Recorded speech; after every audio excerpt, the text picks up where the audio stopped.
It is Thursday morning. What a mess behind me. You can just see a few of the small planes on the tarmac. That's Vancouver Pearson Airfield up along the Columbia River. Wow. All right. So, this should be the final day of a widespread air quality alert or warning. That's good news. Rain's coming in tonight, and also the wind patterns aloft picking up as a low pressure system starts to move inland tonight. This is the first weather system or anything to stir up the smoke that we've had since the fires began Labor Day evening, Labor Day night. So this is good news. We'll start to get into better air quality clearly by the weekend. I don't expect us to be under any type of air quality warnings for the weekend. In fact, we could be looking at mostly moderate air, maybe even some just flat out good air being reported by Saturday morning and also on Sunday. And no matter where you are in the state, the one thing that these incoming storms, which I'm going to talk about, but the one thing that these storms and the winds aloft picking up as this low moves inland would do, they will for the first time disperse and kind of shear apart this big, thick smoke cloud that's just been kind of hovering back and forth. We've had no wind. We've had nothing to even nudge any of this initial smoke that collected from these fires. So once we get this thing kind of thinned out and pushed out, even though we'll still have smoke from time to time in the coming weeks from these fires, I think it's reasonable to assume we will not have anything approaching the horrific bad air quality moving forward that we should finally get rid of starting tomorrow into Saturday. So that's good news on that front. What about the storms? I've posted the map for the flash flood watch on my Portland Weather Facebook page. Basically, it's a flash flood watch has been issued for this evening and overnight tonight for the west slope of the Cascades. This is right over the fire zones of the Riverside, the Beachy Creek fire, the Holiday Farm fire, the Lions Head fire.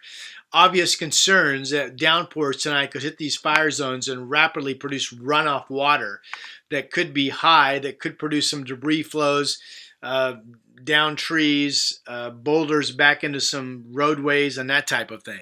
So if you live anywhere near those fire zones bunting up against the west side of the Cascades, realize that you could have some issues with high water tonight.